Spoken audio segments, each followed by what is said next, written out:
Now, in this lecture, we're going to focus on non-farm payrolls, and I'm going to show you an example of the non-farm payrolls and unemployment rate data on some charts. Now, you can remember from the previous lecture, the PMI data can be used to help to predict the non-farm payrolls data. The non-farm payrolls data is an extremely important data. It is a data that can make you a lot of money. Okay? So it is extremely important as a Forex trader that you understand how to gain an understanding of what to expect for the non-farm payrolls data. So you can use the PMI data and you can pay attention to the employment component of the PMI, which will give you an indication of what the non-farm payrolls will be like. You can also use the ADP report, which will tell you what the private job sector is like. So if this number is good, let's say above 160K, then we can expect a good non-farm payrolls data. We can also use the unemployment claims. And this is a data that is released every week. Every week we have unemployment claims. And we can keep track of the unemployment claims each week to get an idea of what to expect for the unemployment rate and what to expect for the non-farm payrolls.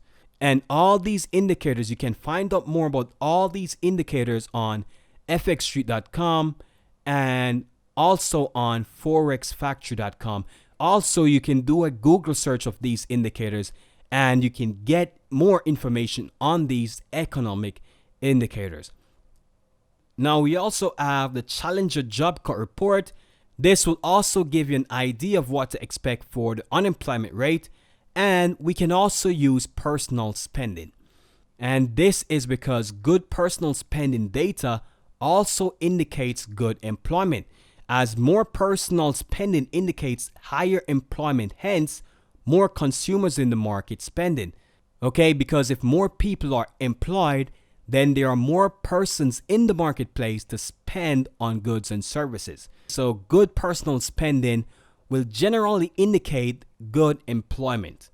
Okay, so we can use all these indicators to give us an understanding of what to expect for non-farm payrolls and the unemployment rate.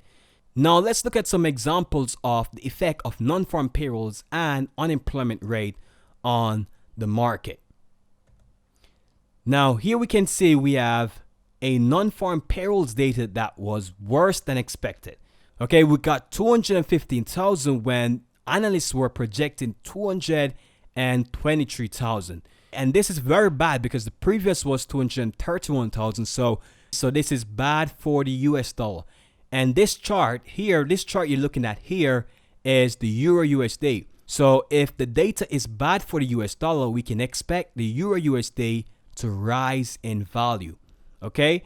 And as you can see, for the employment rate, the data is the same. It's just as expected. So no surprise here. The market was expecting this.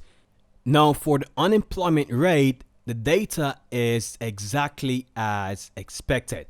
Okay, it's not better than expected. It's not worse than expected. It's exactly as expected. So this will not really have a great impact on the market. Okay, because this was expected. What should have an impact on the market is the poor non-farm payrolls data.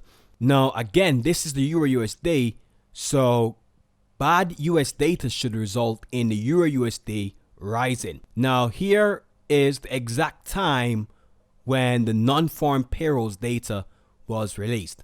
Okay, here is the exact time when the non-farm payrolls data and unemployment data was released. So initially the market fell. However, the market then stopped and rallied. Initially, the Euro USD fell, which means the USD rised in value initially. However, the market then stopped and rallied.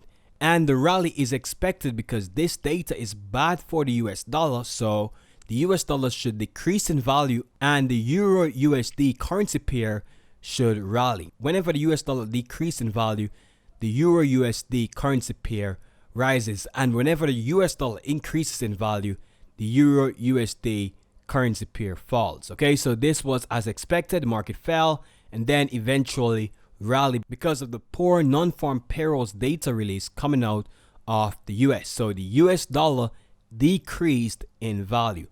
Now, this is a lovely example. Here we can see we have poor non-farm payrolls data. However, we have good unemployment data. Okay, so there's a conflict here. One is bad, one is good. So in cases like this, the market will eventually move in the direction of the stronger economic indicator. And the unemployment rate is a stronger economic indicator than the non-farm payrolls. So if the unemployment rate data is good for the US, in this case, we're looking at the Euro USD currency pair. If the unemployment data is good for the US, we should expect an increase in the value for the US currency, which should result in a fall in the Euro USD currency pair, which is exactly what we see here.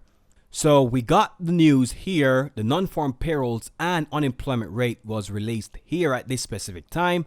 Market rallied, then went sideways, and then eventually fell because we had better than expected employment data. So in cases like this, the stronger economic indicator will determine the direction of the market.